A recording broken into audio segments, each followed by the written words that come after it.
നമുക്ക് ലേശം ഉഴുന്നുവട ഉണ്ടാക്കാനാണ്. കുറച്ച് ഉഴുന്ന് വെള്ളത്തിലിട്ട് കുതിർത്തിയതാണ്.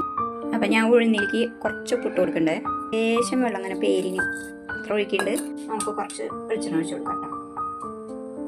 നമുക്ക് ഒരു അര സവാള അരിഞ്ഞാണ് ചെറുതാക്കി നമുക്ക് ഇതിലേക്ക് വെളുത്തുള്ളി ചെറുതായി അരിഞ്ഞത്, ഇഞ്ചി, ഒരു പച്ചമുളക്, ലേശം കറിവേപ്പില ചെറുതായി അരിഞ്ഞത്, കുറച്ച് മഞ്ഞൾപ്പൊടി ഇട്ട് കൊടുക്കാം. നമുക്ക് കുറച്ച് ഇറച്ചി ചെറുതായി മുറിച്ചാണ് ഇതിലേക്ക് ഇട്ട് കൊടുക്കട്ടെ. ഒരു പിഞ്ച് ഉപ്പ് ഇട്ട് കൊടുക്കണം. ഇറച്ചി വന്നിട്ടുണ്ട്, നമുക്ക് മാറ്റിയിട്ട് വെക്കാം. അപ്പോൾ നമ്മുടെ ഉഴുന്ന് അരച്ചിട്ടുണ്ട്. അപ്പോൾ ഈ ഉഴുന്നിലേക്ക് നമുക്ക് 2 ടീസ്പൂൺ അരിപ്പൊടി ഇട്ട് കൊടുത്തിട്ട് നല്ലപോലെ കുഴക്കട്ടെ. നല്ലപോലെ മിക്സ് ചെയ്യാം.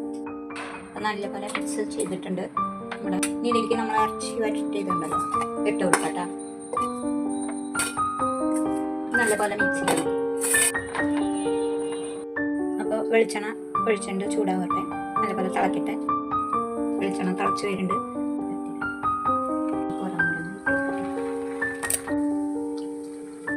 നമ്മളെ ഉഴുന്നുവട നന്നായിട്ട് പൊരിഞ്ഞിട്ടിട്ട് പൊരിഞ്ഞെടുത്ത് നമുക്ക് ഇനി മറിച്ചിടാം. മറിച്ചിട്ടിട്ടുണ്ട്. അപ്പോൾ നമ്മുടെ ഉഴുന്നുവട നല്ലപോലെ പൊരിഞ്ഞിട്ടുണ്ട്. അപ്പോൾ നമ്മുടെ ഇറച്ചി ഇട്ടിട്ടുള്ള ഉഴുന്നുവട ഇവിടെ റെഡി ആയിട്ടുണ്ട് കേട്ടോ. അപ്പോൾ എല്ലാവരും ഇതേപോലെ ഉണ്ടാക്കി നോക്കുക. 4 മണി ചായക്കൊക്കെ അടിപൊളി ടേസ്റ്റ് കേട്ടോ. അപ്പോൾ ലൈക്ക് ചെയ്യാനും ഷെയർ ചെയ്യാനും സബ്സ്ക്രൈബ് ചെയ്യാനും മറക്കരുത്.